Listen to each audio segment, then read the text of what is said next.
క్రీస్తునందు ప్రియమైన సజీవాహిని శ్రోతలందరికీ మన ప్రభువును రక్షకుడైన యేసు క్రీస్తు నామంలో శుభములు తెలియజేస్తా ఉన్నాను. నీ పొరుగువాడు ఎవడు అనే అంశాన్ని ఈరోజు మనం ధ్యానించుకుందాం. మంచి సమరయుడు అనే ఉపమానం మనందరికీ తెలుసు. ఈ ఉపమానం చెప్పిన తరువాత యేసు క్రీస్తు ప్రభు తన శిష్యులతో ఒక ప్రశ్న వేశారు, నీ పొరుగువాడు ఎవడు? ఇదే ప్రశ్న ఈరోజు మనల్ని మనం ఒకసారి వేసుకుందాం.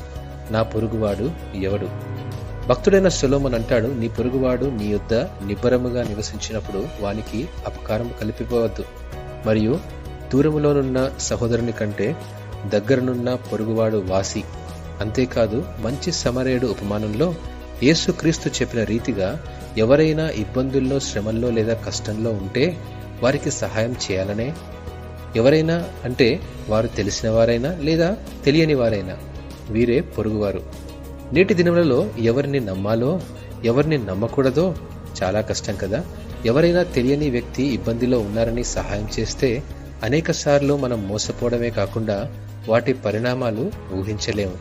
వర్షంలో రోడ్డుపైన ఎవరికైనా లిఫ్ట్ ఇద్దామనుకుంటే అసలు నిజంగా వారు సహాయం కోసం వేచి ఉన్నారో లేదో మనకు తెలియదు.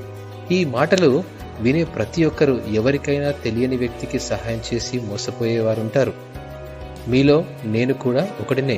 నిజ జీవితంలో ఇది వాస్తవం. యేసుక్రీస్తు బోధన విధానంలో పొరుగువానికి మనం చేయగలిగినంత సహాయం చేయమనే బోధించాడు. ఎవరికైనా పై వస్త్రము లేకపోతే నీ అంగీని తీసి ఇచ్చేయమన్నాడు. ప్రియమైనటువంటి వార్లారా, 10 మందికి సహాయం చేస్తే కనీసం 9 మందైనా మన వలన ఉపయోగపడితే చాలు అనే ఆలోచన మనకుంటే ఎవరికైనా సహాయం చేయడానికి వెనకాడము. యేసుక్రీస్తును కూడా నమ్మిన వారే మోసం చేసినా చివరకు సిలువేసిన వారిని క్షమిస్తూనే ఉన్నాడు. పొరుగు వారికి సహాయం చేస్తే మనల్ని మోసం చేస్తారేమో, కానీ పరలోకపు తండ్రి మన స్వభావాన్ని, మంచితనాన్ని గమనిస్తూనే ఉంటాడు.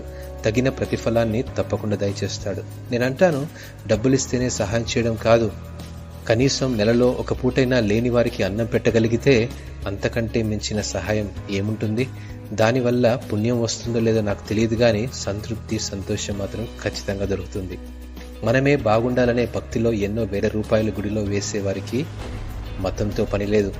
లేని వారికి సహాయం చేయడానికి పెద్ద మనసు కావాలి, ధైర్యం కావాలి. ఆ ధైర్యం నువ్వు, నేను కావాలనే యేసుక్రీస్తు ప్రభు వేసిన ఈ ప్రశ్నకు సమాధానం. దేవుడు ఈ వాక్యమును దీవించునుగాక. ఆమేన్.